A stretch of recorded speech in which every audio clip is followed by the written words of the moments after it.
Wax on, wax off. Don't forget to breathe. Very important. Relax. It's time to expand your horizons. My name is Jake, and this is the Photoshop and Illustrator Unleashed podcast. I'm super excited to be introducing you to somebody on this catch-up week that you might not be familiar with yet, but you probably will be familiar with in the future. His name is Noel Honig, and he is a motion designer who's been working in this industry for years and years and years. And through this conversation, I was able to pick his brain on kind of his history using Adobe software, where he started, how the programs have changed, things that still trip him up, and how he's gotten better at using the programs over time. He's also the instructor of AE Kickstart here on School of Motion, where you'll learn the absolute fundamentals of After Effects and get up to speed on making your own motion graphics. So you very likely may be learning from him in the future. So while you take a little break during this catch-up week, I hope you enjoy this conversation with Noel. Hey Noel, thanks so much for talking to our students. Hey Jake, no problem, man. I always love to talk to students. Yeah, it's awesome to be able to have you here because you're not only a motion designer who's had years of experience, but you're also an educator and you've been, just in this world. So I'm ready to pick your brain. All right, well, pick away. All right. So for our students who don't know you already, why don't you just give us a little bit of background about who you are, where you're from, and what you do for a living? Cool. So I'm originally from Huntington, New York, which is on the dreaded Long Island, but I did move into New York City, I guess in 1992 to go to grad school. So I've lived in New York City for most of my life, and I guess I'm a animator and a designer and a director and an educator, like you said, and I have been working in this field for a long time, and I'm definitely kind of self-taught at most of this stuff, which I'm sure we'll get into as we go through this interview. But back when I started, there wasn't a lot of training for anything related to Adobe, so I think this is a really good opportunity to talk to somebody who's been around the block, let's just say. Yeah, sure, yeah. I'm kind of in the same boat, being completely self-taught. I think that's the path that a lot of people in the motion design world have taken. So you're in good company. I definitely, especially of a certain generation. I mean, people nowadays are so much luckier. They have so many more resources. It's crazy. Yeah. Yes, and definitely want to dig into that. But why don't we just talk a little bit about what even got you into motion design? Like, how did you discover it? What got you there? So I think like many people of my generation or, first generation motion people, like you either got into it because you were into filmmaking or you were into design. And, I was into filmmaking, and like I always was into filmmaking my whole life. I was like, I basically attribute this to seeing Star Wars when I was 7 years old and just thinking that was like the greatest thing I've ever seen. And then like actually even more than that, there was like these making of Star Wars specials that played in the late 70s that like showed like blue screen technology, which they used to do not green, and like just the way they did like the lightsabers and stuff, and like I loved that. Like I wanted to watch that all the time, and I just thought visual effects, or special effects as we called them back then, were like just the coolest thing ever. And so I think that really, like, I made stop motion films, and I was really into kind of that, like the illusion of stop motion, and that like the kind of magical aspect of filmmaking and special effects and stuff. And so I made like Super 8 films and 16mm films, and I got like a huge video camera when I was a kid, like in 1983, which was like a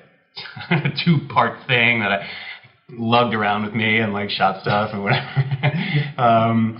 But like eventually, I went to grad film school at NYU, and like I guess the way that I kind of got into motion was right around then. So that was like the late 90s, and at NYU they had just gotten a nonlinear editing system, an Avid, and I was one of the first people to cut on the Avid. And I guess I had kind of grown up with computers around me. My older brother was really into computers, so I always was sort of comfortable jumping onto a computer and just solving things that way, and kind of preferred it to like cutting on film and saving the one frame and hanging on a little thing and then taping it back in and all this nonsense with filmmaking. And so I just was like ready to embrace digital and nonlinear. So basically I had just gotten a Mac Tower like right around the same time, and I had a friend named Rob Eberhardt, plug, who's still a great friend of mine, who he basically, was like, oh, you're into making art and you're into making films, and I think you should learn this new software. It's called Adobe After Effects. And it was only 2 years old then, and I basically just like thought that was the coolest thing ever. I think, it really solved some questions for me about filmmaking, which was that like,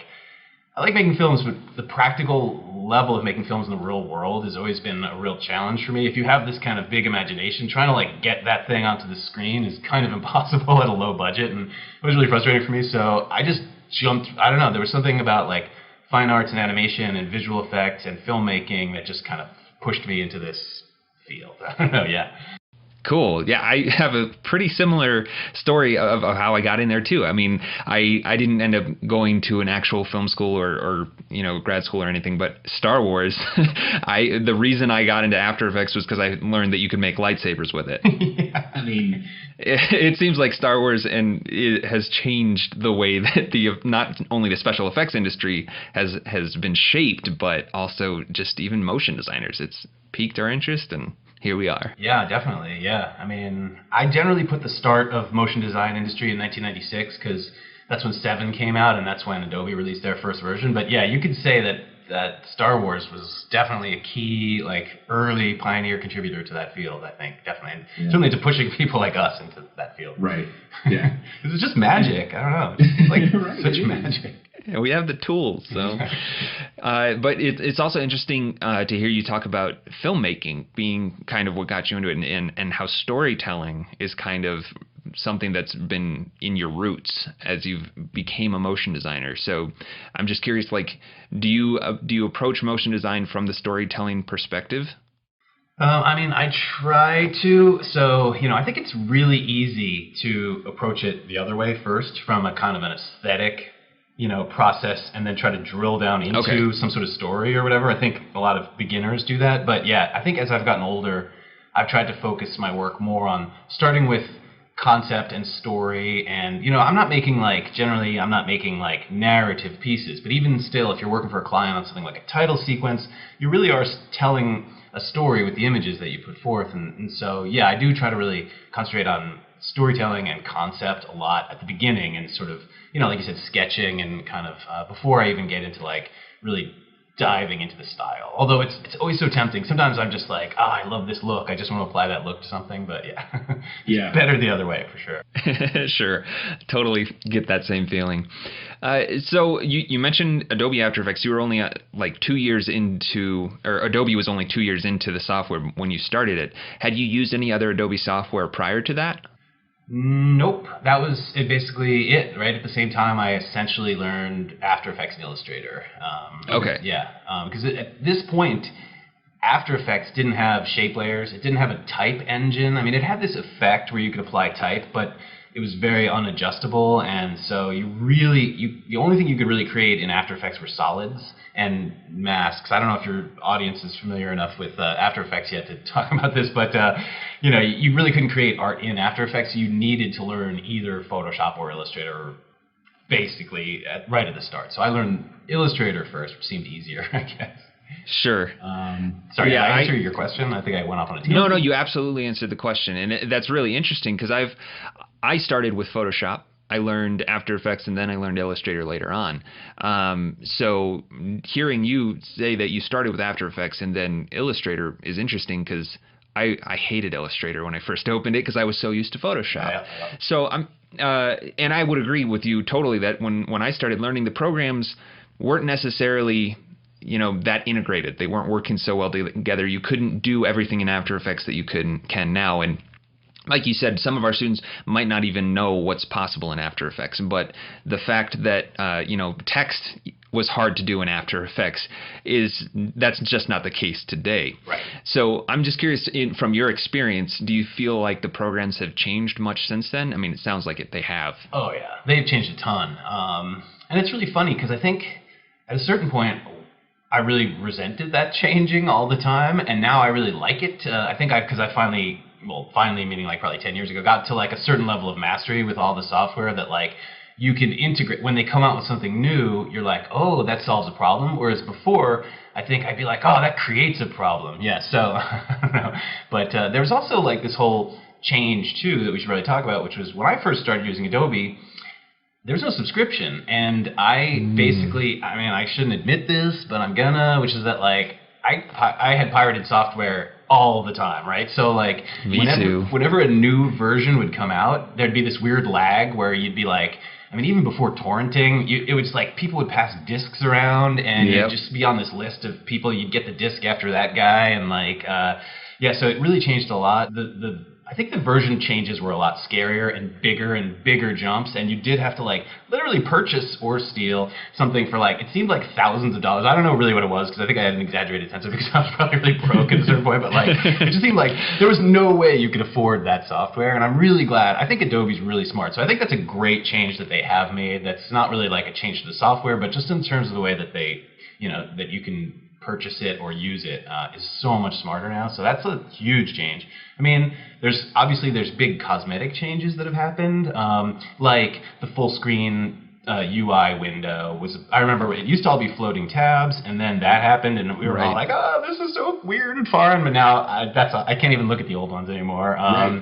Right. I remember when, like, this is so dumb. Like Illustrator, at a certain point, it didn't have in the layer windows, the sort of little triangle that you could twirl down to see like the other layers below it. And I remember being so confused. I don't know why, but that was like super confusing to me. And I think I went to a different studio and I saw somebody who was way more professional and probably not self-taught using Illustrator. And they were doing all this little tabs and all this stuff. And it just like, I was like, I can't, I'm so confused. I can't possibly take this project. But now it just seems like second nature. I don't know. Yeah.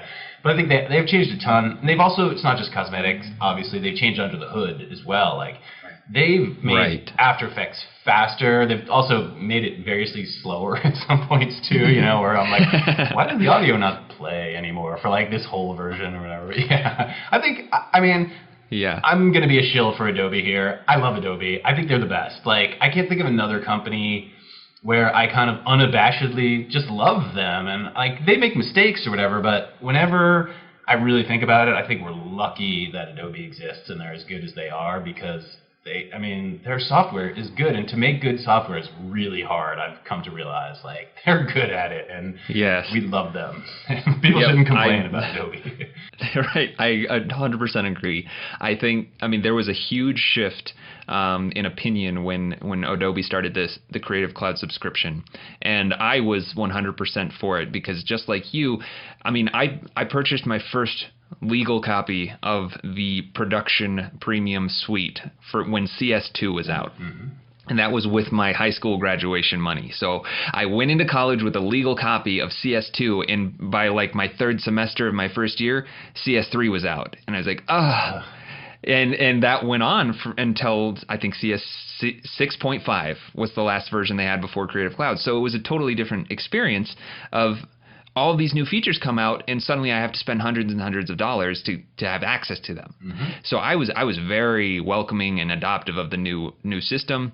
I had a lot of friends who were not, but I've never looked back. All of the development that Adobe does, I 100% agree, is so amazing, and they listen to their customers too. So yeah. So you're a shill for Adobe. Go Adobe. Okay, good. Yeah, absolutely. I guess we've made something of a living teaching Adobe products, so that's all. We wouldn't be here if they didn't continue their development. But talking about Illustrator and Photoshop and how they work with After Effects a little bit, because you mentioned like After Effects did not have the capabilities that it did, or that it does now. And Illustrator is where you started, and then Photoshop was a little bit different. I was the opposite, where I really didn't like the way that Illustrator works. I think now, especially what I've seen in the last maybe year, is Adobe pushing the integration of the three pieces of software to where you can use them very similarly. I don't feel like they've eliminated old workflows, but even in just teaching this class, I've been learning a lot of new things about Illustrator and Photoshop that I wasn't aware of, which is great, because I think taking our new students here, they can learn how to use all three of these pieces of software from the start in a way that's going to make more sense and cause less headaches. Yes, I totally agree. And I agree that they've been trying to make them more consistently similar for definitely the last few versions, I think, and like sharing tools and shortcuts is really helpful, and that people can... the black arrow means the same thing in all three of them, for example. Just like dumb stuff like that. Like, although I guess now it's not really a black arrow in Photoshop. It's the like northwest southeast arrow, whatever. Yes. And it's true that like it almost seems sometimes like they'll eventually just pull Illustrator fully into Photoshop, but I don't know if that's true, because now they have the, like, you know, that shape layer tool in Photoshop, I guess it's called, that's basically vector tools, you know, and same within Illustrator. It seems like you could never have like a Photoshop in Illustrator, but you could have kind of an Illustrator in Photoshop. So I do wonder if those are kind of moving together a little bit. But I still use all of them for really different things all the time. You know, like I'm working on this title sequence right now, and I had to develop a logo first, and I definitely made the logo in Illustrator. I mean, that's just the only way that it like really makes sense to me. If you're working with like really fine changes and types and like kind of hard shapes and things like that, Illustrator's still my go-to thing. But then like if I want to texture it and animate it, I have to use both Photoshop and Illustrator. I mean, and After Effects. Right. So yeah. Yeah. Agreed. Yeah, and our students are just learning how the different programs behave differently, how Illustrator is vector, but it has raster effects, and then Photoshop is, you know, raster, but it has vector capabilities.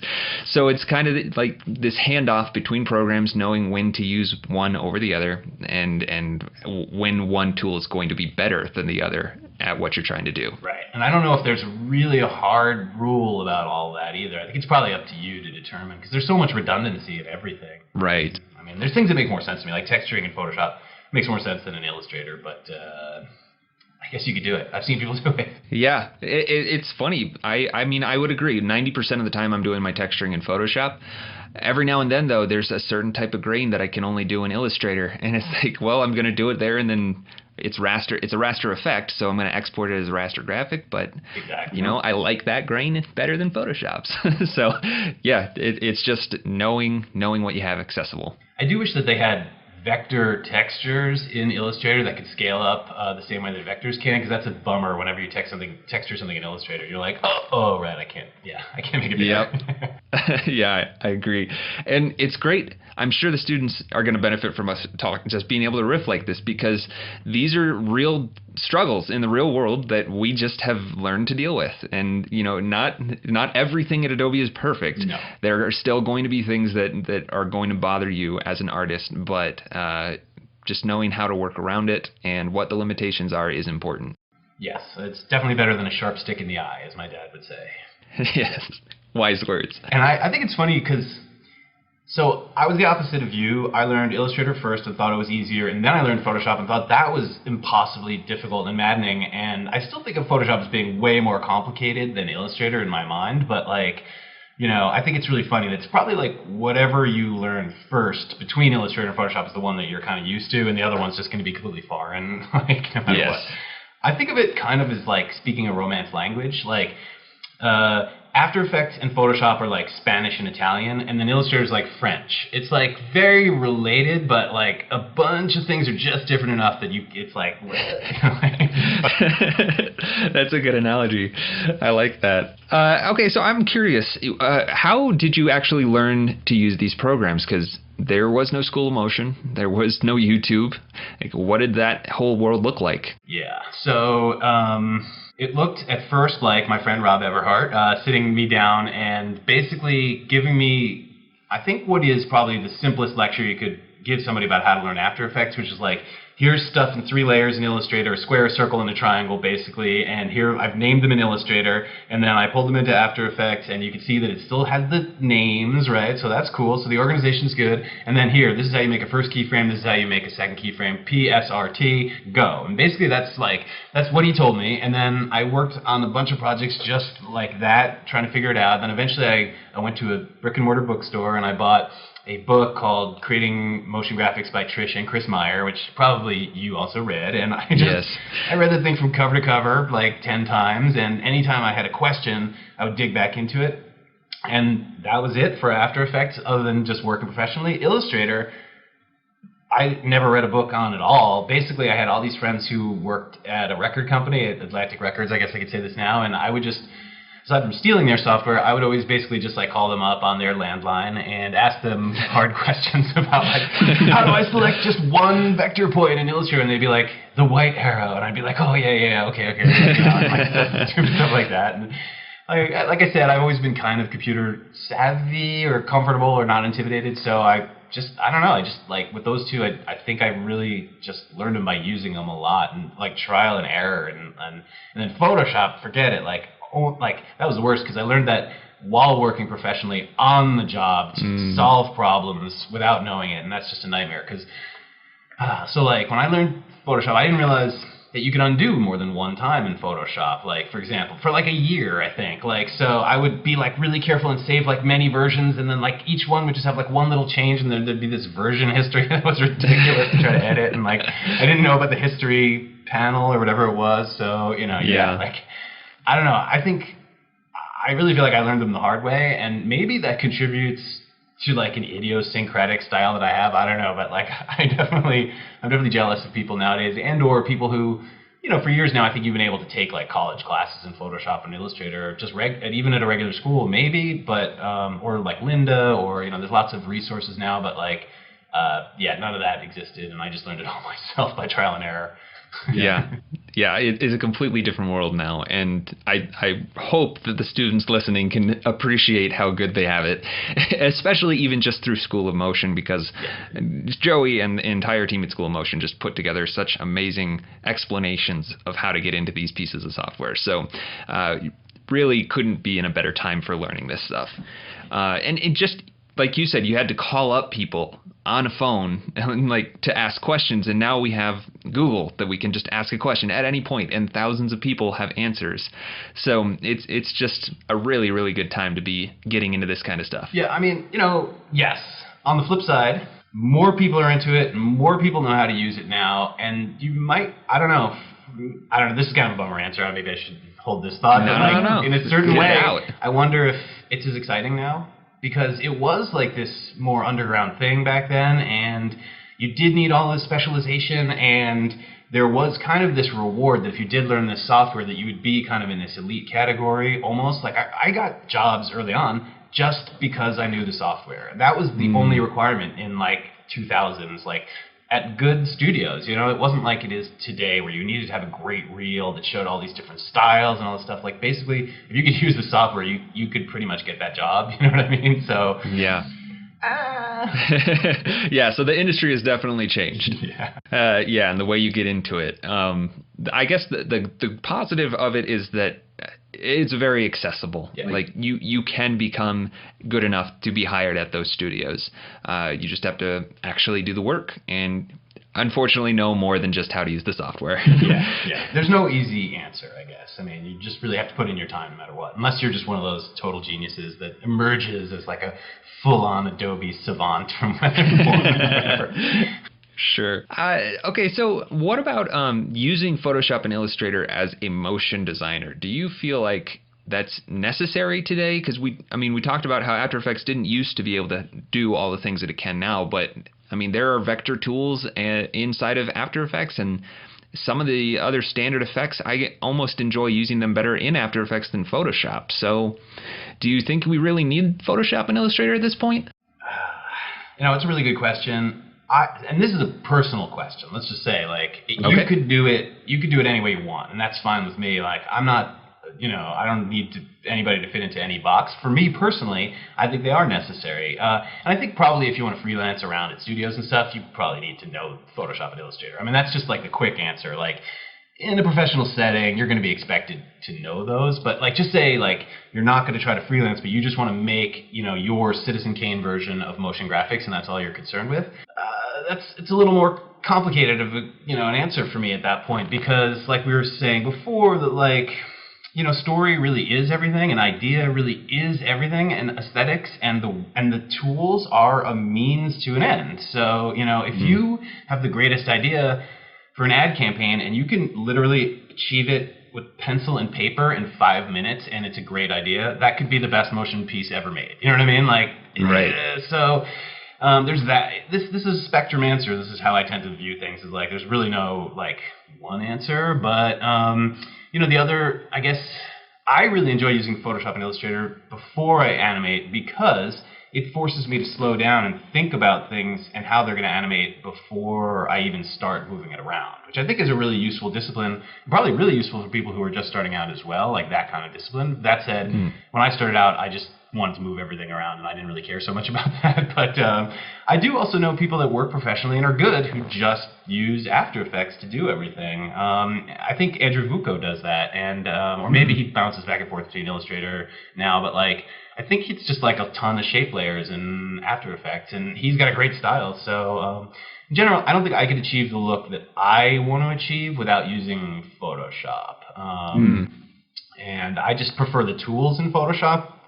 Some of those tools are just much more specific. Like you just don't have a good rubber stamp tool in After Effects that works the same way, and that amazing like spot blending tool. And there's just some improvements like in Photoshop that are just magical all on their own that I'm addicted to. And like you said, there's certain effects though in After Effects. Like if I don't have those, that's like irritating, and I just want to like save it and then put it into After Effects and then move it back or whatever. I know somebody that designed a business card in After Effects because they liked this lens flare that they had. Wow. They released it back to like Photoshop layers to print it. Yeah. Yeah. So okay. possible. Yeah. It's interesting because there, like you said, are tools that are similar between the programs. There's a clone stamp in After Effects, but it does not behave the same way that the clone stamp does in Photoshop. And there's things like the healing brush and content-aware fill in Photoshop that you're not going to have in After Effects. And the same way you can create vector paths and use the pen tool in After Effects, the same way that you do in Illustrator, but you don't have all of those same, specialized tools that are designed specifically for handling vectors that you would in Illustrator. So I agree that there are people out there who are doing everything in After Effects, but I would be pretty confident in saying that they would have a much easier workflow if they were leveraging both Illustrator and Photoshop. Yes, I think that's true. And I bet you they all started out using Photoshop and Illustrator, and maybe they've just like learned. And then there's the sort of the school of thought of like, and a lot of people do this, and I've done this too, is like you kind of design stuff in Illustrator and Photoshop, and then you replace with certain things in After Effects, like shape layers for like hard vector graphics, because you just have so much more animation capability in After Effects. So yeah, I guess like you're saying, it's like these programs are all really specialized to do very specific things, and so having a knowledge of that allows you to create more specific work, I think, more tailored to exactly what you're trying to accomplish, right? So, yeah. Right, totally. So do you think that there are any things between these three programs that are kind of tripping you up when you're trying to use them all together? Or do they work pretty well together at this point? I mean, I think they work really well together and have for a while. I mean, the ability to even just sort of Command-E edit back from After Effects into Illustrator and Photoshop, make changes and then save it, and then have those changes update in After Effects, that's tremendous, and I still use that all the time. Now we've got Overlord. I don't know if you guys have talked about Overlord yet, but that is a game changer. So that basically allows you to push graphics really easily back and forth between Illustrator and After Effects in a way that it's almost like turns Illustrator into a tool for After Effects, if you've never used it. And that's, I'm starting to work that into my workflow as well. So that makes it work together really nicely. There's silly things like, I always think of the example of Command-D. So it's like what I was saying with French, Italian, and Spanish. And like Command-D in After Effects duplicates a layer, right? And then Command-D in Illustrator, it like duplicates the last move or whatever you made, right? So it's sort of a duplicate, but it's a different kind of duplicate. But then in Photoshop, I think what does it do? It deselects. Deselects. Yeah, so it's like nothing related to duplication at all. So it's just like, I think, there's just, it's like really funny. I think they're sort of stuck on certain shortcuts, like, P is always going to be positioned in After Effects, like, because it's always been that way, and like, so, like, or M meaning mask. So there's certain things that like they just don't translate, and they're never going to, I don't think, unless they radically change like all the shortcuts or whatever. But I think they work together really well. I mean, just having the same tools. Yeah, I mean, they're so good. I love these. Big Adobe fan. We get it. No, I 100% agree. And I think you hit the nail on the head. The keyboard shortcuts is probably the thing that trips me up the most. I mean, we've both been using these programs for years and years, so I'm sure that we've kind of adapted to it at this point. And like you said, After Effects, the keyboard shortcut for pen tool is G, because P is reserved for position, and so they just put it at G. And the reality is these programs were developed by different people. And so that is probably why there are these similarities that are just a little bit different. And developed over decades, too. I mean, Photoshop's Yes. from the 80s, isn't it? And Illustrator's like kind of from the 90s, I think, and then After Effects so. late 90s. Yeah. Right. And they were all started by yeah. different teams, I mean, like you said, but even different companies, and then they took it over. And like, I think they can't just make big changes too, because there's so many people like you and I that have been working on these for so long that Right. if they're like, okay, pen tool is now X or whatever, like it would mess up the whole industry for like a month. Right. Yeah. But that, going along with that though, I'm pretty sure that now After Effects has assignable keyboard shortcuts. Like you can completely customize your shortcuts. So, I mean, we've both been using these programs for years, but the students, you guys that are listening, if you get an After Effects and you're really frustrated that P isn't your pen tool, Adobe's given you the opportunity to change that. Now, if you watch anybody explaining how to use these programs and they say press P for position and you have that assigned to the pen tool, you might have a little bit of a trip up, but you have the option. You're definitely going to use position more than you're going to use the pen tool. That's been my experience. Yes. And one other thing I wanted to, that you touched on, Overlord is a extension for After Effects and Illustrator. If you don't know what an extension is, it's basically a little app that somebody has created for these programs that will help you do something that the programs on their own might be a little bit difficult to do. So Overlord, for example, literally lets you just with one button push and a selection in Illustrator, bring what you created from Illustrator into After Effects, and it rebuilds it for you instantly. And you can go the other way around too. So there are not only improvements being made by Adobe, but there's actually this huge community of independent developers that are making a living on building tools that are useful for motion designers for After Effects and even Illustrator and Photoshop. So it's a really cool time that we're kind of living in. Yes, that's totally true. And I think that's another smart thing that Adobe did, was just making it open source, right? And that's how everybody's able to develop tools for all these programs. And I guess we should say that the guy who made Overlord's name is Adam Pluff. And he's awesome. You should check out his other stuff. Absolutely. Yep. He's a good friend of School of Motion. Yeah, definitely check him out. Let's talk a little bit about workarounds or tricks. We kind of touched on Overlord already as being kind of like this workflow enhancer, but do you have any kind of other tricks that you use to help Photoshop, Illustrator, and After Effects all to work a little bit more nicely together?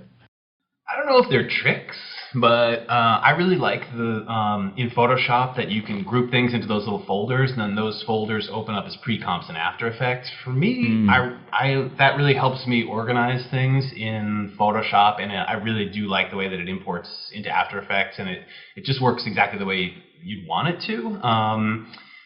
I don't know about tricks, but I've like, for example, the shape layer tool in Photoshop, it works differently than if you import vectors from Illustrator, because it's like a solid full screen of color, but then it's masked into that shape or whatever. And then sometimes I've been able to kind of use that those masks and animate them in a different way than I think I would have with vector tools. So I've sort of done that.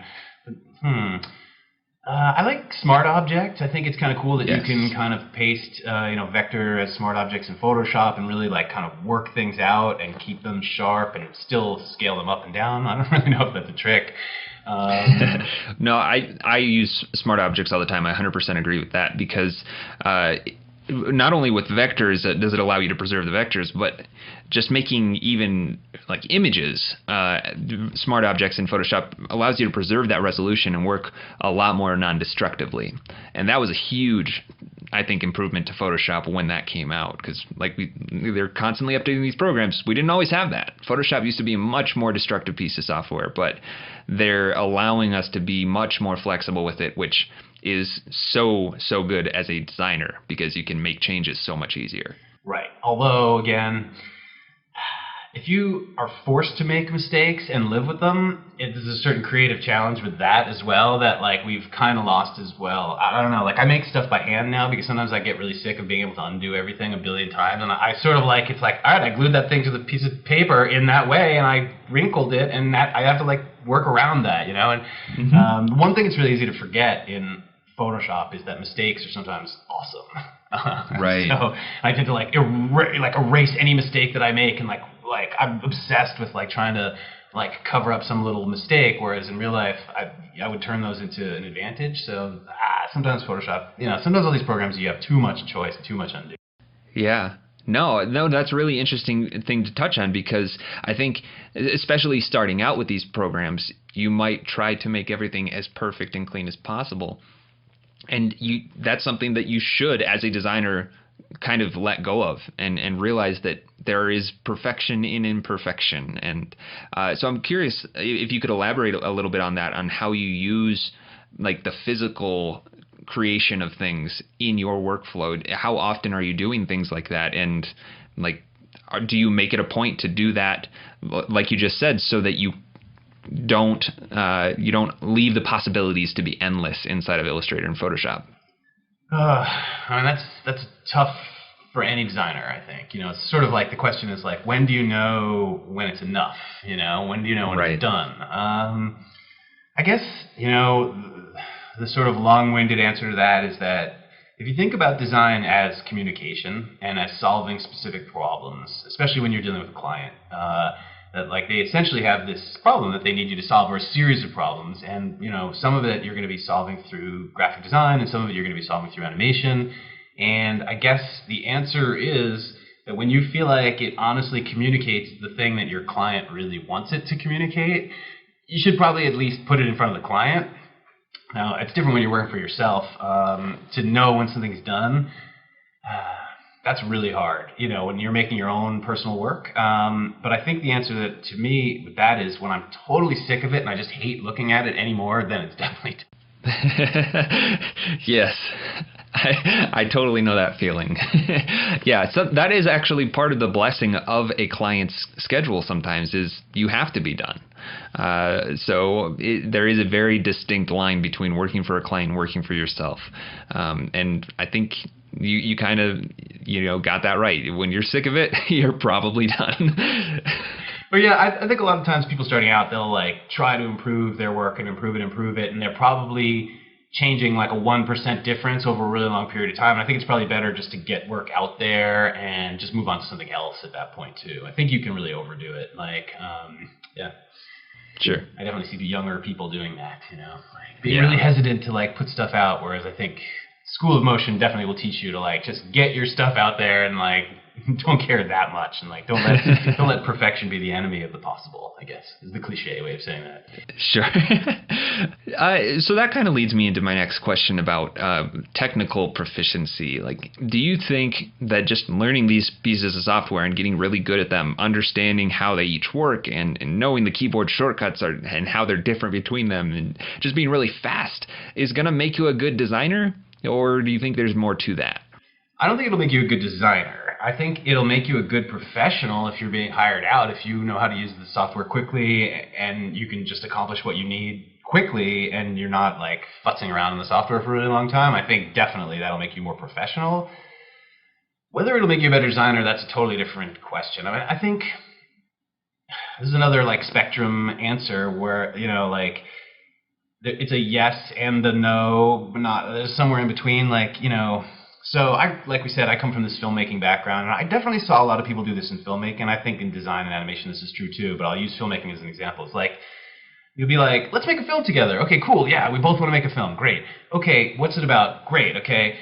And then some people want to really think about like, okay, how are we going to tell this story? And some people really want to think about what camera we want to use, what film stock, and they'll just like lenses and lights, and they'll go down this tremendous route of, in my mind, this kind of puts up blocks against creativity. Some people, I think, for them, that really is the way to their thing or whatever. For me, like, I don't care sort of what you use to do it if it's good. And so I think sometimes in animation and design, people can block themselves through technical, like by, I don't know, just like kind of getting bogged down in technical discussions.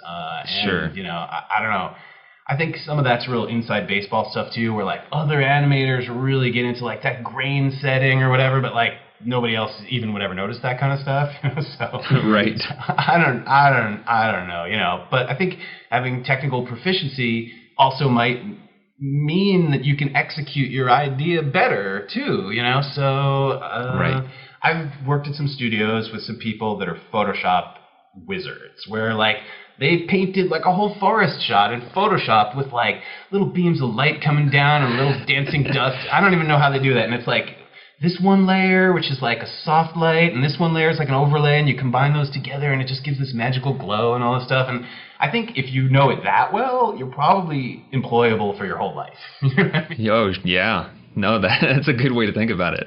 You know, it depends what you want to do, I guess, really also, right. too. You know, if you want to, you know, paint matte paintings, for example, backgrounds, and you're really good at that and you love that, you should learn Photoshop like the back of your hand, you know, because that's right. the primary tool for doing that. Yeah.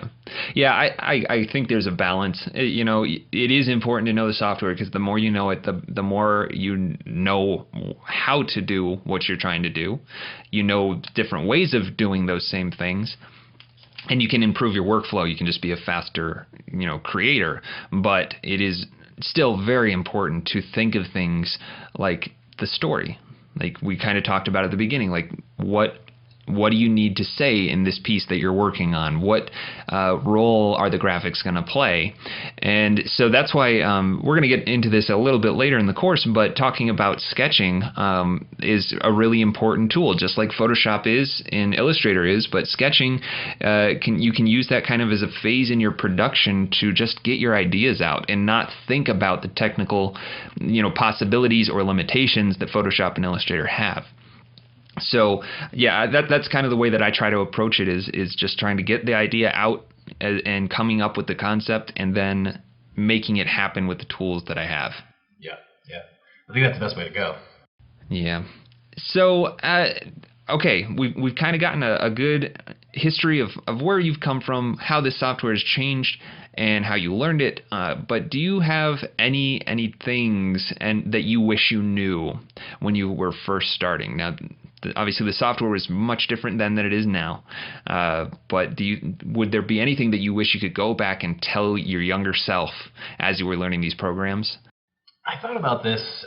You know, there's many pieces of advice I would want to give to my younger self, but I don't know if it's really software related. I think I did the best that I had with the options I had. There weren't a lot of choices. No, except for, I mean, just like, you know, I think these things are set up to be kind of easy, and you should just, you know, relax and just learn them and not worry about it. And don't just, for anybody that's, you know, intimidated by technical things, I would say, like, these are so not that way. They're so designed to be like drag and drop, and, you know, I think, like, just don't be intimidated by anything technical. I don't know, but yeah, that's a tough question. I'm not really sure, you know. Yeah, no, there's no wrong answer to that. I would probably struggle to answer it as well. I think the important thing for students to kind of take away at this point, at least what I want them to take away, is that it's okay if you're not that confident in your design skills at this point. It's okay that you're only learning the technical aspect of Photoshop and Illustrator if that's all you get out of this course, because everybody has to start there. You can't start making things if you don't know how to use the software. So, and not to continually plug School of Motion, but I am obviously a big fan. I've learned from it, and now I'm teaching for School of Motion. But that is what's so great about the course structure, is that you can start somewhere like here and learn the basics of Photoshop and Illustrator. You can move on to Noel's course and learn about AE Kickstart, learning the basics of After Effects. And it's just like stair steps, and you can really quickly improve and develop your entire career as a motion designer through the education that's online. So there's no substitute for good teaching. Right. And you've got great teaching here at School of Motion, absolutely, across the board. So yeah, I'm biased as well. What about, are there any other learning platforms or any resources, like they don't have to be online, that you found enjoyable that you would recommend? Yes. Complicated also answer, as is my way. I think there's tons of places to learn stuff. I personally, at this point in my life and career, I'm not doing that so much online.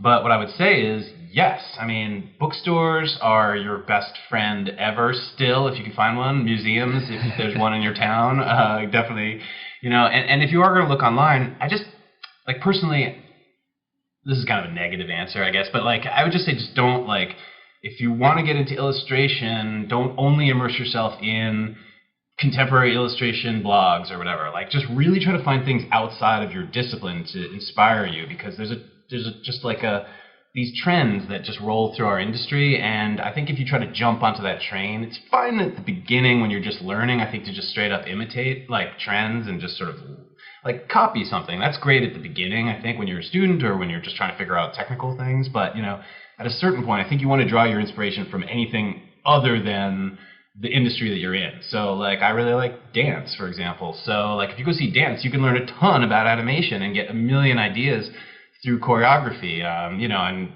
similarly, like you could learn great things about illustration from checking out sculptures or architecture. So I just say, like, try to broaden outside of your career pool. That's my main advice for resources, other than School of Motion. Sure. And a couple favorite books that I'm sure you're already plugging on a PDF or whatever. Okay. I really like Understanding Comics by Scott McCloud. I still think that's like one of the best books about sequential art, which okay. Cool. And you guys should plug that a little bit more. It's pretty well we'll known. put that in the show notes. Yeah, cool. But yeah, I mean, resources, there's so many. Oh my goodness. I just think like trying to find your own voice in all that is probably more of a challenge now than like trying to I don't know, get started. Sure. Yeah, no, I feel the same way.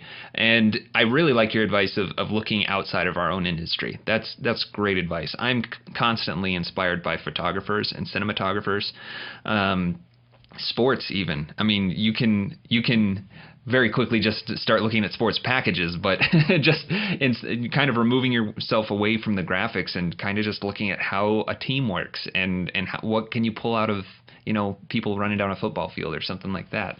That's great advice. Even like, I've been really enjoying watching boxing lately, and one of the things I noticed about it is because I'm an animator, I think I could see in kind of slow-mo a little bit. So like, if I'm watching a fight, I've started to train myself to like see the hand hit the face a little bit more, which is kind of cool. Like, to like learn how to slow down. I don't know. So I think you can learn a lot from anything. I live in New York City, so one of my favorite resources, honestly, is just walking around and like checking out people and all the stuff that's going on right around me. I mean, like, you walk 2 blocks in New York and be inspired. Yeah, get out of your apartment, look past your computer screen. Yep, that's great advice.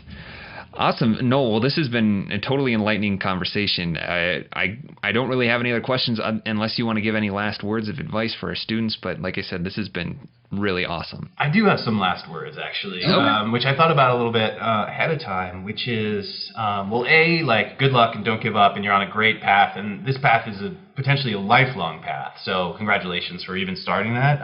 It's a great thing to do.